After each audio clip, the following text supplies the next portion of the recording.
Esclarecer la verdad. Recibimos la misión de esclarecer la verdad sobre el conflicto, y lo hemos hecho en dos momentos.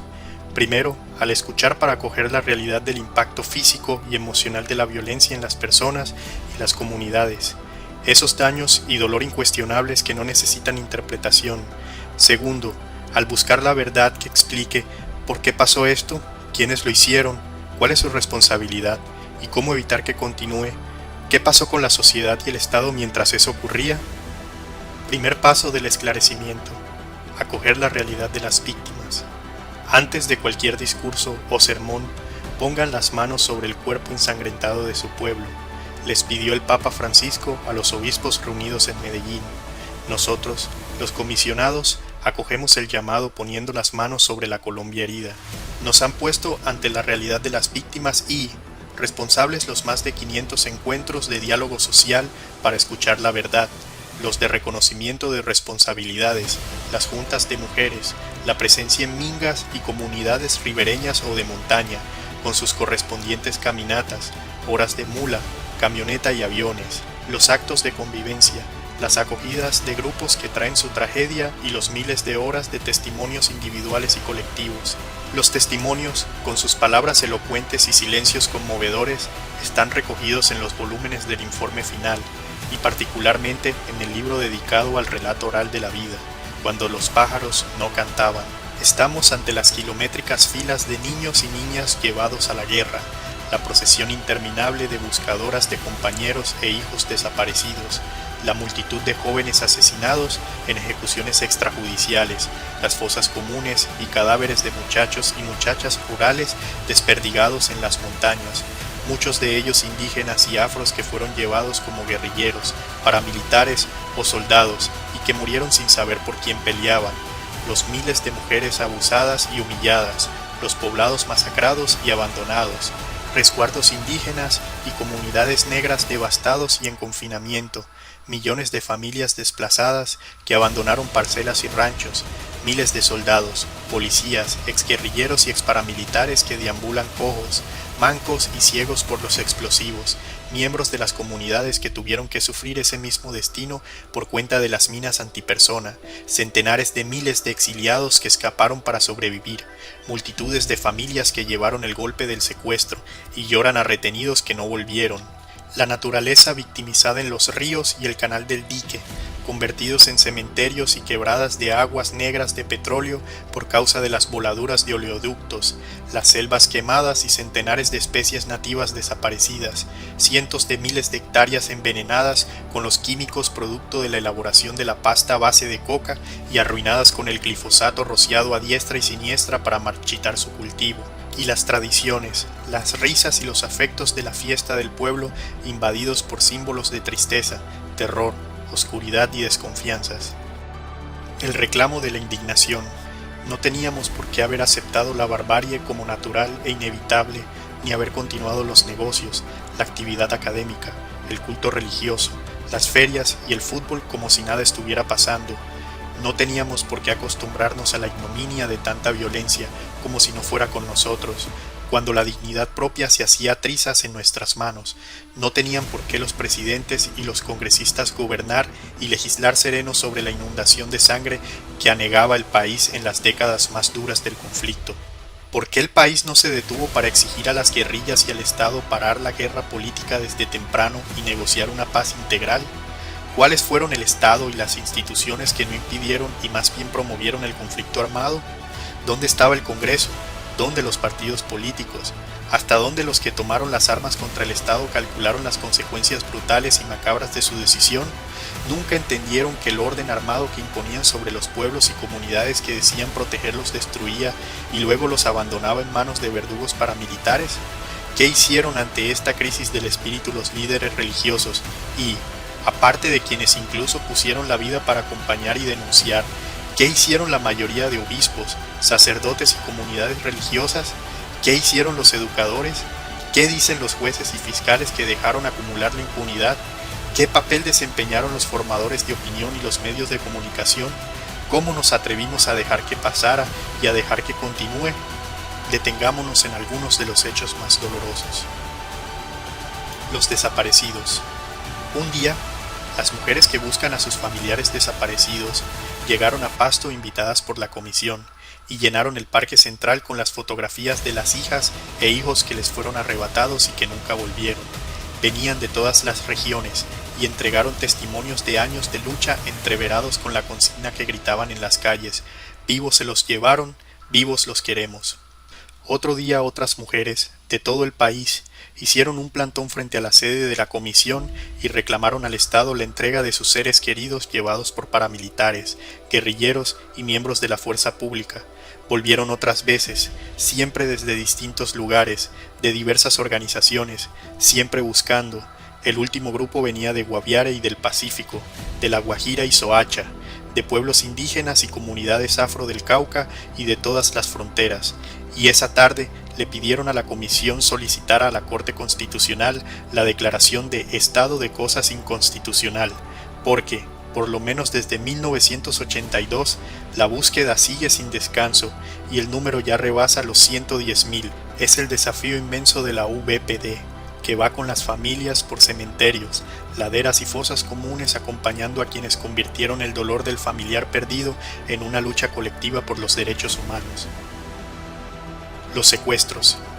Ojalá Colombia toda escuchara un día a las miles de víctimas que fueron secuestradas por las FARC, el ELN, las demás guerrillas y los paramilitares. Ojalá prestara atención a los relatos de la degradación humana de las mujeres, cuyos secuestradores las despojaban de todo derecho, les negaban la comunicación con sus hijos e hijas pequeños, las desposeían de la más mínima privacidad, las mantenían entre la incertidumbre de ser asesinadas en una operación de rescate y el pánico por las noticias de fusilamiento de quienes intentaron huir. Que el país entero escuche la historia de los diputados del Valle avaliados en la que supuestamente sería la última semana de secuestro tras 5 años de padecimiento, también de las familias cautivas de la Iglesia de la María y de los 3 retenidos que murieron en los farallones de Cali después del secuestro del kilómetro 18, la del decano de Medicina de la Universidad del Rosario, cobrado en rescates después de haber sido asesinado en su prisión, o los relatos de soldados y policías víctimas por más de una década, incomunicados y frecuentemente encadenados, y los de campesinos y pequeños y medianos empresarios privados de la libertad contra cualquier estándar del derecho internacional humanitario. Durante la guerra, las FARC-EP pretendieron que el secuestro fuera una práctica normal, justificable, junto con los vejámenes y crímenes de lesa humanidad que lo acompañan, y por eso los exguerrilleros pagan el precio de la indignación colectiva, aunque hombres y mujeres firmantes del acuerdo de paz reconocieron en carta pública que habían destruido la dignidad de los secuestrados, y de paso la suya propia y su legitimidad, y pidieron perdón como organización. Hoy, los máximos responsables responden ante la JEP en el caso 01, denominado retención ilegal de personas por parte de las FARC-EP. La comisión ha acompañado a exguerrilleros en varios casos emblemáticos de verdad y reconocimiento de responsabilidades, como el secuestro y asesinato de Guillermo Gaviria y Gilberto Echeverry ante las familias y ante el pueblo de Caicedo, o el ritual de la iglesia de San Francisco en Cali, cuando el excomandante de las FARC-EP dijo textualmente frente a los familiares de los diputados: «Nosotros los teníamos en nuestras manos, nosotros los matamos, nosotros somos responsables». Las masacres.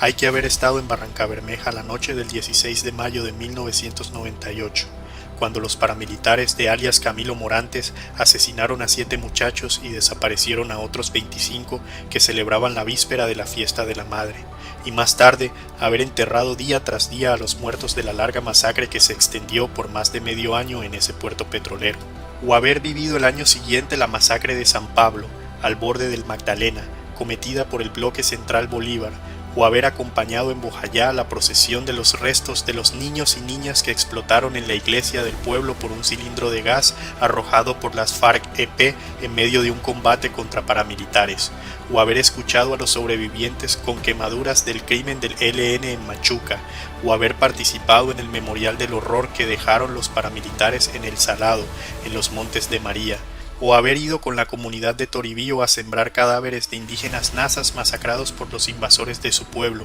o haber vivido un velorio de lamentos negros en los esteros de Buenaventura después de la masacre de los jóvenes de Punta del Este, o haber escuchado los testimonios de la matanza en la comunidad de paz de San José de Apartadó por hombres del ejército, o haber sido vecino por un buen tiempo de los barrios de la Comuna 13 de Medellín que sufrieron la Operación Orión, o haber acompañado en el retorno a los afrodescendientes desplazados del Cacarica por la Operación Génesis.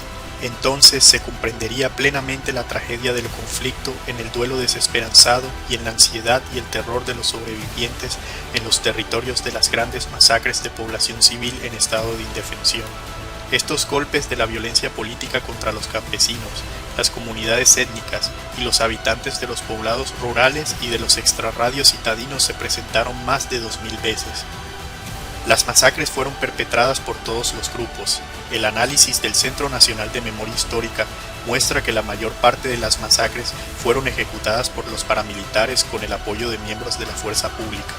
Hubo pueblos masacrados por el mismo grupo en decenas de ocasiones, como hicieron las FARC-EP con Caldono, otros destruidos por unos y vueltos a destruir por otros, pueblos que, como Vallecito en el sur de Bolívar, fueron quemados en varias ocasiones, y pueblos que se vaciaron, como El Aro o San Carlos en Antioquia. Masacres que transformaron la alegría de los campos colombianos en montañas y valles de terror de los que millones huyeron desplazados. A principios de 2002, un profesor universitario, asistente del jefe paramilitar Salvatore Mancuso, explicó que para ellos las masacres eran opciones éticas en el marco de la guerra. Para garantizar que al atacar un pueblo muriera por lo menos un subversivo, había que matar a 20 habitantes, y como las FARC-EP tenían 20.000 miembros, para acabarlas había que eliminar a 400.000 personas. Para él, esa escabrosa matemática evitaba un mal mayor, pues de no hacerlo vendría una supuesta guerra civil en la que morirían millones. Así, crearon una aritmética aberrante y una moral de la barbarie. Desde el dolor de las víctimas desplazadas, que lloran a los muertos asesinados, las casas quemadas y las parcelas perdidas, la comisión se pregunta: ¿por qué los colombianos vimos las masacres en televisión día tras día y como sociedad dejamos que siguieran por décadas como si no se tratara de nosotros? ¿Y por qué la seguridad que rodeaba a los políticos y a la gran propiedad no fue seguridad para los pueblos, los resguardos ni los sectores populares que recibieron la avalancha de masacres? ¿Y por qué la guerrilla, que se presentaba como salvadora del pueblo, cometió cientos de masacres en la lucha por los territorios? Los falsos positivos. Fue este el nombre que les dieron las mamás a los jóvenes asesinados por miembros del ejército, donde todo fue falso: la oferta de trabajo para reclutarlos, el combate fingido, los trajes y botas de guerrilleros, las armas sobre sus cadáveres, el dictamen de fiscalía como muertos en acción armada y la acción de la justicia penal militar. Si hubieran sido 10, sería gravísimo. Si hubieran sido 100, sería para exigir el cambio de un ejército. Fueron miles y es una monstruosidad. La JEP hizo público el número 6.402, que se volvió consigna en los murales callejeros, y la comisión considera que pueden ser muchos más. El crimen se produjo en casi todas las brigadas y están implicados directamente desde soldados a varios generales. No había una ley u ordenamiento escrito que lo mandara, pero el sentir de los soldados que disparaban era estar haciendo lo que la institución quería, por los incentivos y presiones que demandaban resultados inmediatos de cadáveres, la publicidad que se daba a los dados de baja y la protección a los perpetradores. Desde que empezaron a incrementarse estas ejecuciones extrajudiciales, en 2001 hubo denuncias de víctimas y de organizaciones nacionales e internacionales. La monstruosidad se podía detener, como lo hicieron los subordinados que se negaron a disparar por respeto a su conciencia y pagaron el costo de ser señalados y amenazados. Se podía denunciar, como lo hicieron los 2 jueces militares que tuvieron que salir al exilio para protegerse, pero se trataba de un comportamiento corporativo persistente, como se demostró cuando los falsos positivos se dieron inmediatamente en todas las brigadas, el día en que el presidente y el ministro sacaron de la institución a 26 militares, 3 de ellos generales y a otros 10 oficiales meses después. Paradójicamente, gran parte de estos crímenes ocurrieron cuando civiles y militares llevaron al más alto nivel la formación en derechos humanos en las instituciones de seguridad. La comisión es testigo de esa lucha para cambiar comportamientos de altos mandos que podían llevar a hechos que realmente estaban pasando.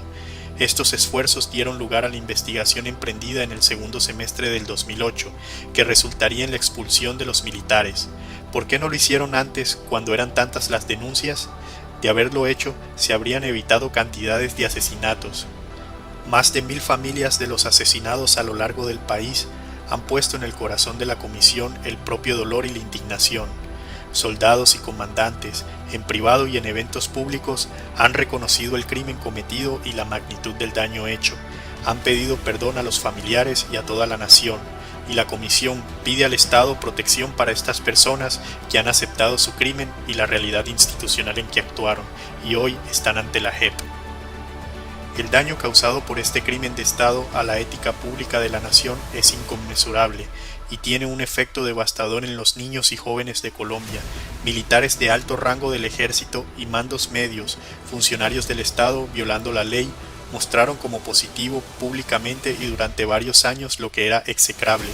Lo hicieron miles de veces, presentaron como punto de honor lo que era intrínsecamente perverso y buscaron hacer de la mentira un motivo de gloria.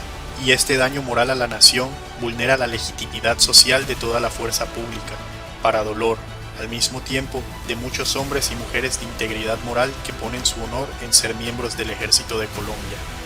La cuestión de fondo la ponen las mamás en las calles gritando: ¿quién dio la orden? Las preguntas son ineludibles. ¿Por qué los mayores responsables dentro del ejército no actuaron a tiempo? ¿Por qué no han hablado ante las víctimas ni ante la nación para reconocerlo? ¿Por qué se llegó a tanta barbarie? ¿Por qué las otras instancias del Estado, el Congreso, las altas cortes no intervinieron? La comisión se pregunta sobre los capellanes militares y la diócesis castrense. En todas las brigadas donde se dieron falsos positivos había sacerdotes al cuidado de la orientación de la conciencia de los soldados, que eran católicos en su inmensa mayoría. ¿Cómo justificar que lo ignoraban? Y si lo sabían, ¿por qué no actuaron? Se trataba de un crimen de tal brutalidad que exigía actuar con la mayor energía ética y evangélica, al más alto nivel institucional y público, costara lo que costase. El expresidente Santos, quien fuera el ministro de Defensa desde finales de 2006 hasta finales de 2008, vino a la comisión a contribuir a la verdad con su testimonio, como expresidente y servidor público, y centró su intervención en un análisis riguroso de los falsos positivos, para concluir pidiendo perdón a todas las familias y a Colombia, e invitó a las fuerzas militares a pedir perdón a la comunidad nacional e internacional. El dolor de niñas y niños. Fueron más de 30.000 los niños y niñas vinculados a la lucha armada cuando tenían 15 años o menos. La comisión ha escuchado el testimonio de estas víctimas que hoy son jóvenes o adultos. Ha acompañado a las mamás de Argelia en Antioquia, que reclaman a las FARC-EP la forma como llegaban a sus casas a llevarse a los menores de edad.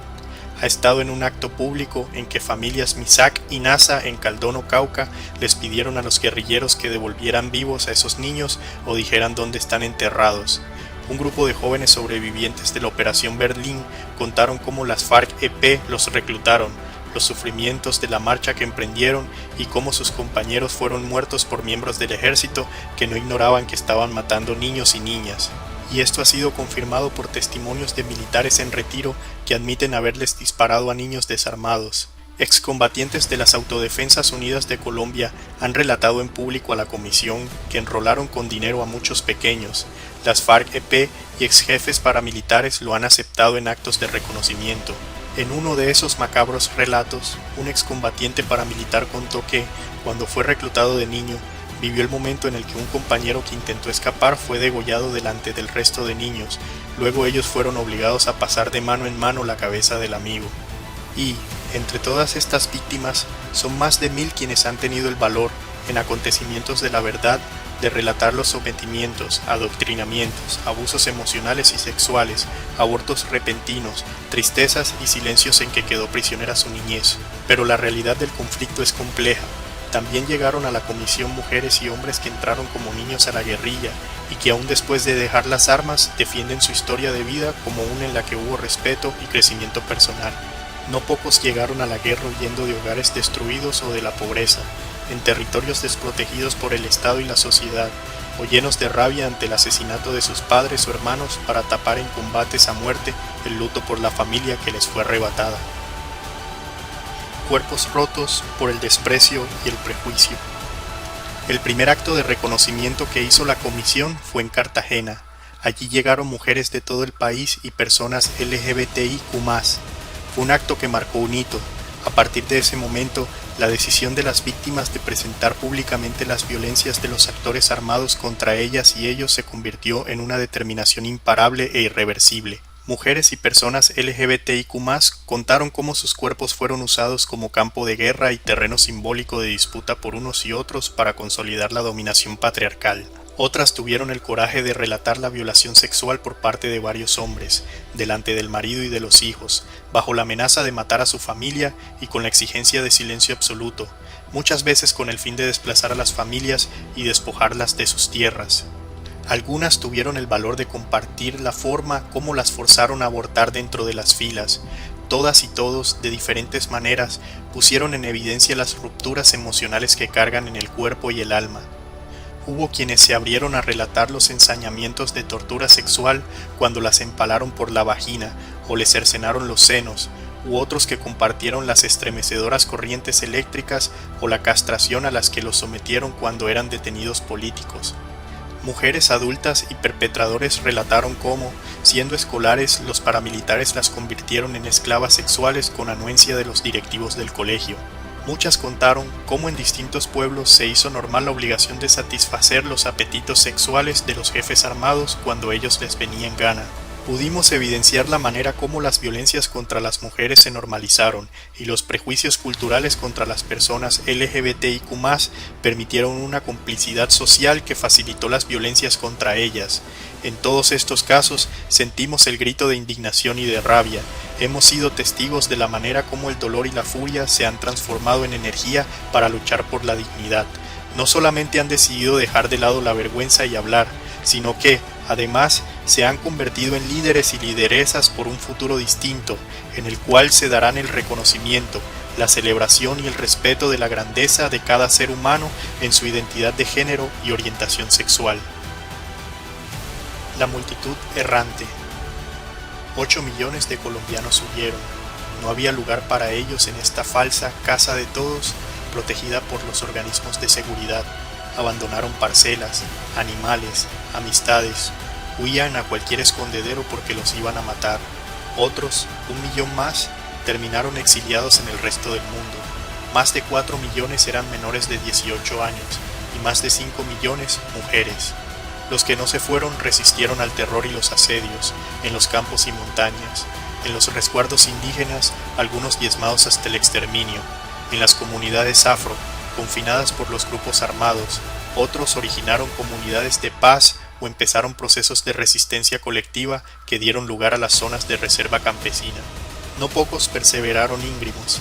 Cuando las fincas vecinas quedaron solitarias, no nos vamos a ir porque lo único que tenemos es el pedazo de tierra y no nos lo podemos echar al hombro. La explosión de los jóvenes de Cali y de otras ciudades en el paro nacional de 2021 llevaba también la energía y la indignación de los arrimados a las grandes ciudades donde no se los consideraba gente, después de ser forzados a dejar sus raíces y sus sueños, separados de la cultura propia, sin empleo, sin educación, sin contactos, considerados un peligro en este país que ve por todas partes amenazas internas, e invitados, lo normal, a unirse al microtráfico, los paramilitares o las guerrillas para ser alguien en la casa de todos. Los campesinos, campo de batalla.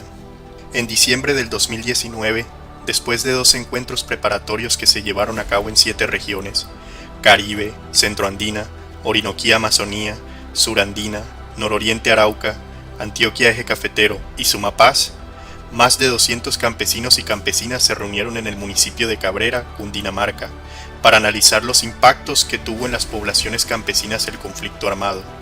Allí, delegaciones de mujeres campesinas participaron junto con delegaciones territoriales en mesas de diálogo intergeneracionales e interterritoriales, en búsqueda del intercambio de saberes, historias y experiencias. El comisionado Alfredo Molano consideraba el Sumapaz el escenario en el que se gestaron las luchas campesinas por la tierra a mediados del siglo XX.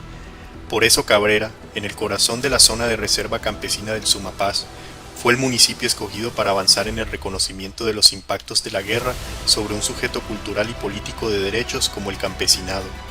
En ese espacio, los campesinos y campesinas de Colombia pudieron expresar una verdad ostensible. El campesinado colombiano fue la principal víctima del conflicto armado interno. Durante la guerra, los campesinos fueron obligados a salir de sus tierras, torturados, asesinados, secuestrados, extorsionados, reclutados forzosamente, invisibilizados, violentados sexualmente, marginados y criminalizados. Todos los actores armados contribuyeron a esta tragedia, y algunas de las heridas generadas por esta guerra aún siguen abiertas. Los despojos y la violencia afectaron especialmente a las familias campesinas.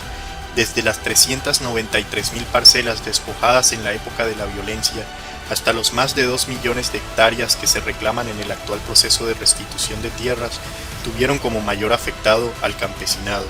Los avances de la lucha campesina por la reforma agraria en el siglo XX fueron revertidos en una contrarreforma agraria violenta a principios del siglo XXI. El campesinado fue perseguido, marginalizado y estigmatizado. Durante el conflicto armado, campesinos y campesinas cayeron víctimas de las balas y las bombas arrojadas por la fuerza pública en operaciones militares contra el narcotráfico y contra las insurgencias, y también cayeron por los cilindros bomba y los tatucos de la guerrilla en sus procesos de expansión y control territorial, y fueron víctimas de despiadadas masacres por parte de los paramilitares. Al referirse al conflicto en Colombia, el escritor Tomás Eloy Martínez lo dijo con precisión: rara vez los adversarios combaten entre sí. Su campo de batalla es el cuerpo de los campesinos. Los indígenas, negros, afrocolombianos, raizales y palenqueros, y rom. El sufrimiento y la incertidumbre causados por el conflicto armado interno se vivieron en todas partes de Colombia, pero fueron y siguen siendo más destructores y persistentes en las comunidades étnicas por muchas razones. Son poblaciones ricas culturalmente que hacen identidad con las montañas, las selvas y las playas, a donde no llega un Estado en proceso de integración nacional que aún es incapaz de entender plenamente las etnias y las inmensas deudas históricas de exclusión y racismo prevalecientes, a pesar de los esfuerzos constitucionales por reconocer una nación pluricultural y pluriétnica. Allí, el olvido nacional y la exclusión crearon condiciones propicias para el despojo y para que la coca tradicional de uso medicinal se volviera una mercancía turbulenta. Los territorios sirvieron de corredores para el narcotráfico y el desarrollo de economías ilícitas que generan renta para los grupos armados, al tiempo que las guerrillas y los paramilitares, ambos violentamente racistas, encontraron jóvenes y niños para el reclutamiento, se ensañaron contra las autoridades étnicas y ejercieron violencia sexual contra las mujeres. Más de 100 pueblos indígenas distintos vivieron y expresaron su identidad y soberanía, hasta que llegó la conquista. Entonces, en nombre del rey y del Dios de los cristianos, los españoles impusieron la dominación armada e institucional. Esta subyugación física, espiritual, simbólica y cultural de los pobladores y el irrespeto sin límite al ser humano se profundizó con la traída y venta en mercado de cientos de miles de africanos esclavizados para usarlos y explotarlos en haciendas, minas y plantaciones. La normalización cotidiana del sometimiento no les permitió entender a los criollos y españoles que en el corazón de los indígenas y los negros crecía un grito por la dignidad que iba a romper lo injusto de ese mundo racista y esclavista, en una lucha que tomaría siglos y que ya se anunciaba en las rebeliones indígenas locales, en la resistencia de los palenques y en profetas contra el racismo en la Nueva Granada, como los jesuitas Antonio de Sandoval y Pedro Claver.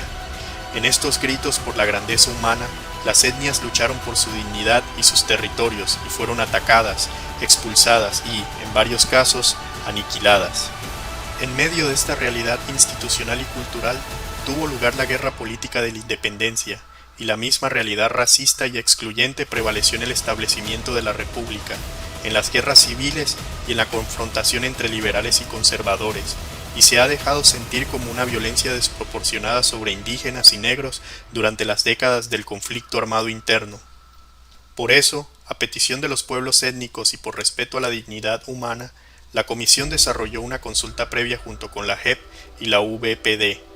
Mediante ese mecanismo se aprobó crear una dirección de pueblos étnicos en la Comisión, que ha mantenido vivo en nuestra búsqueda el clamor de justicia y en el eco de siglos de memoria, la vivencia del sufrimiento de los pueblos y el aprecio por las luchas de autonomía, tierra, libertad y dignidad, protocolizadas en sus organizaciones y defendida por la seguridad serena y fuerte de la Guardia Indígena y la Guardia Cimarrona. Protagonistas a todo riesgo. Es un deber de la Comisión honrar a quienes lucharon sin armas por la dignidad humana y la paz y fueron asesinados. También reconocer a sus compañeras y compañeros que cargan el dolor de los amigos perdidos y siguen corriendo riesgo en la misma tarea. Son ante todo defensores de derechos humanos que se enfrentaron a los tribunales militares y civiles y estuvieron al lado de las víctimas hasta el día en que acabaron los procesos, jueces y fiscales íntegros, asesinados porque no se dieron amenazas ni presiones, y contra los cuales se aliaron en distintos lugares algunos miembros de la fuerza pública, empresarios, políticos y paramilitares para perseguirlos. A muchos los asesinaron y otros están en el exilio. Sindicalistas de instituciones públicas y privadas que lucharon por mejores condiciones laborales para todos los trabajadores de Colombia, que ejercieron el derecho a la huelga y a la convención colectiva y enfrentaron a directivos de empresas y a las fuerzas de seguridad no cedieron ante chantajes y no pocas veces acabaron exponiendo su vida.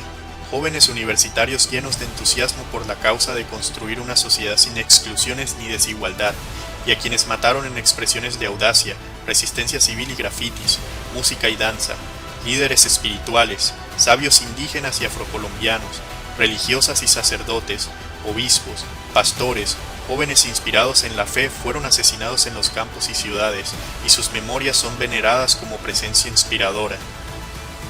El campo del infierno.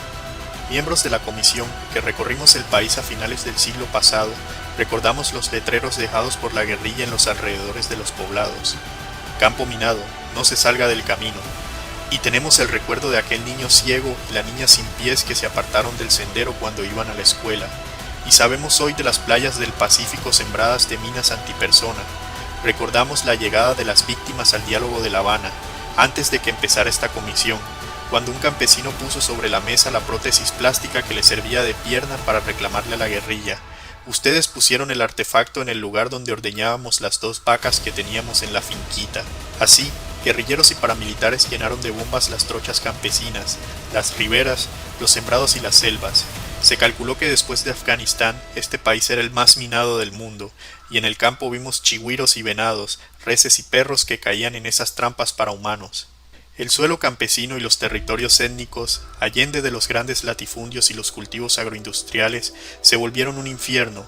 Vimos también a los soldados mancos y ciegos, víctimas de minas escondidas entre matorrales, a la altura de la cara, y a los jóvenes excombatientes postrados para siempre en sillas de ruedas, y hemos encontrado a las familias de unos y otros que vieron reventar ilusiones. Hemos palpado el costo que en sus cuerpos despedazados llevan muchachos policías que seguían órdenes de arrancar coca en campos cargados de pólvora y metralla. Tras el acuerdo de paz se inició un proceso de desminado que está avanzando, pero los territorios que quedan por desbrozar son enormes, sobre todo en las regiones indígenas afro, donde hoy los narcos y grupos en guerra siembran minas de nuevo para atajar así la erradicación manual de los programas de sustitución de cultivos, mientras las comunidades siguen esperando el día en que empiece la reforma rural integral acordada en La Paz. El modelo económico. En la tarea de comprender el conflicto armado y en la búsqueda de caminos de no repetición, la Comisión constató una y otra vez, en testimonios y documentos, la situación de pobreza en el campo y los barrios populares de las grandes ciudades. Una desigualdad que sitúa a Colombia entre los 10 países más inequitativos del mundo, sumada a una descomunal concentración de tierra que se acrecentó durante la guerra interna y que les arrebató a los campesinos 8 millones de hectáreas, forzándolos a huir a las comunas urbanas, a tumbar selva y a abrir frontera agrícola. Constatamos también la exclusión de los territorios y poblaciones indígenas y afros, y la imposición sobre estos de proyectos de minería y agroindustria que destruyeron sus entornos culturales y ecológicos, y agredieron selvas, montañas y ríos. Es una paradoja la injusticia y el abandono de un pueblo de cultura vibrante y creativa que habita un territorio de inmensa riqueza ecológica, y paradójica la magnitud de la pérdida de vidas humanas, infraestructura, veredas y parcelas, los billones de dólares quemados en un conflicto armado inútil. Hay un país que no cuenta, y al mismo tiempo tenemos una de las gestiones macroeconómicas y financieras más estables del continente. Aunque no hicimos estudios específicos sobre el conflicto armado y la economía, después de 4 años de escuchar el drama de la guerra, la Comisión da por sentado que si no se hacen cambios profundos al modelo de desarrollo económico del país, será imposible conseguir la no repetición del conflicto armado que se reiterará y evolucionará de formas impredecibles. 4 aspectos llaman a una consideración especial. Primero, El manejo de los recursos públicos por el Estado, que no cobra impuestos como debe a las clases pudientes, pierde un alto porcentaje de los recursos en manos de la corrupción y no redistribuye los impuestos que sí cobra para disminuir la inequidad. Al mismo tiempo, al asignar los recursos públicos, deja inmensas desigualdades regionales y abandona el campo y la reforma agraria integral indispensable para la paz. Segundo, la conducción de los grandes proyectos exitosos de inversión privada en la industria, la agroindustria y las finanzas, que en Colombia es llevada con rigor administrativo, pero que, contrariamente a lo que la sostenibilidad reclama, se ha resistido a incluir en los mercados a la población popular de las ciudades y a los campesinos, indígenas, afrocolombianos y rom, y ha dejado por fuera de la participación en la producción de la vida con dignidad a millones de colombianos para perjuicio de la tranquilidad de todos, porque tal exclusión requiere gastos inmensos en una seguridad agresiva. Tercero, el narcotráfico que hace de Colombia el monopolio mundial de la cocaína, y que ha terminado siendo una solución perversa que el modelo a la colombiana ha encontrado para la exclusión y la desigualdad, aceptada tácitamente por quienes conducen en el Estado y los grandes negocios formales la economía. Una solución fatal que mantiene activo el conflicto armado en los campos y las comunas populares, compra las campañas electorales y amarra a la administración pública, disemina la corrupción y hace proliferar el contrabando y la minería ilegal, y que provee recursos a más de la mitad de los colombianos que demandan bienes y servicios en el llamado sector informal, lo que seguramente explica por qué una Colombia en guerra tiene más crecimiento económico que sus vecinos. Finalmente, lo que ha sido grave por el dolor y la injusticia sobre las víctimas es la constatación de iniciativas empresariales protagonistas en el conflicto, que pagaron a grupos paramilitares con el fin de desplazar y despojar de las tierras y los territorios a las comunidades, e implantar negocios de agroindustria o minería, o que dentro de los emprendimientos estigmatizaron a los trabajadores y son cómplices de asesinatos de centenares de sindicalistas.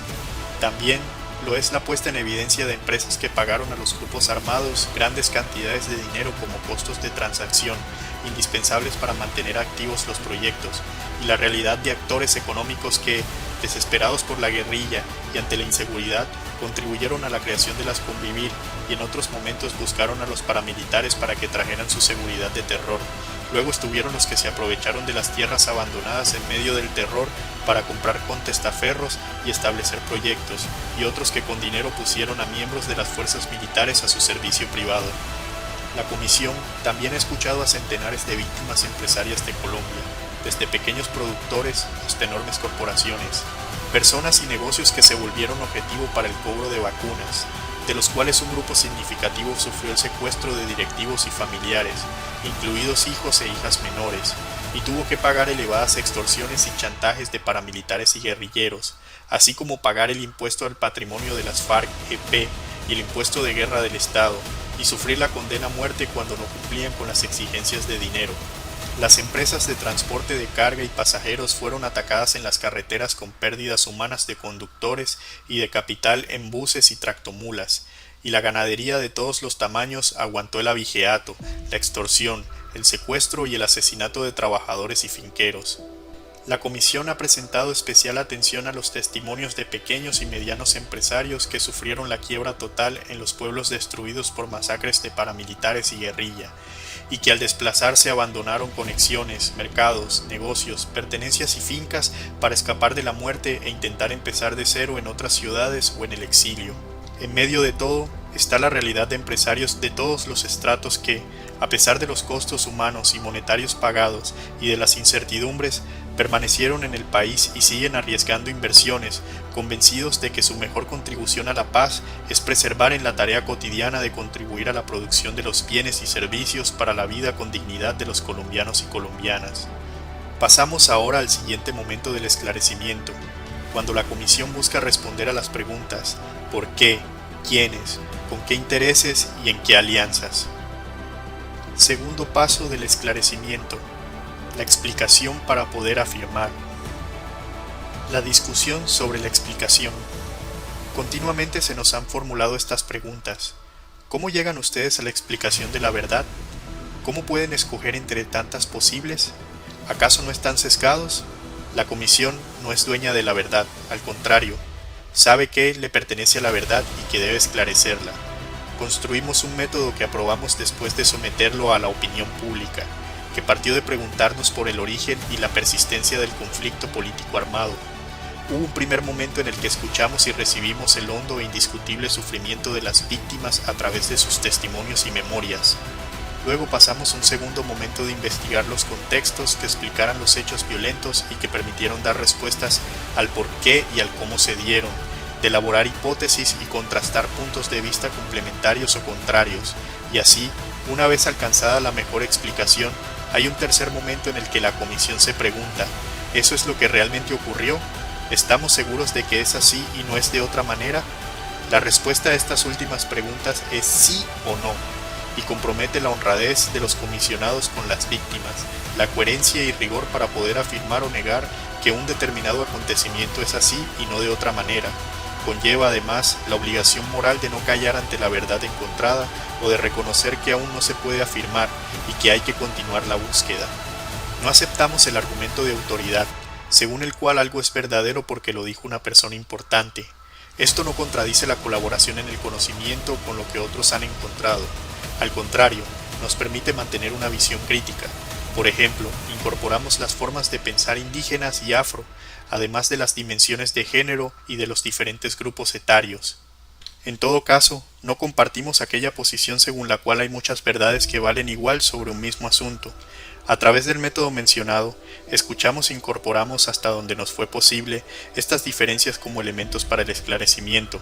Empero, las diversas opiniones e hipótesis son para la comisión parte del proceso de búsqueda, pero no verdades en sí mismas, sino aportes importantes para responder a las preguntas pertinentes y para el contraste que nos permite hacer una afirmación con certeza. Somos conscientes de la complejidad de la verdad histórica que se entrega desde el significado que los contemporáneos dieron a los hechos y las transformaciones de la cultura, las instituciones y las leyes a lo largo del tiempo. Sabemos que muchas veces solo se puede llegar a afirmaciones condicionadas, en las que se asevera que la hipótesis que mejor explica es una, pero que hay otras que deben tenerse en cuenta. La comisión tiene conciencia de que logra verdades importantes dentro de la información y los contextos que hoy conoce, como quien descifra partes significativas de un cuadro mayor, siempre en la apertura hacia una explicación más completa. Pero esta verdad sobre lo intolerable, de hecho, fragmentaria como sea, sigue siendo verdad y exige decisiones éticas y políticas que se plantean en recomendaciones de no repetición. Una vez compartidos estos puntos sobre el método, presentamos elementos de contexto explicativo sobre los cuales la comisión ha dialogado durante la tarea.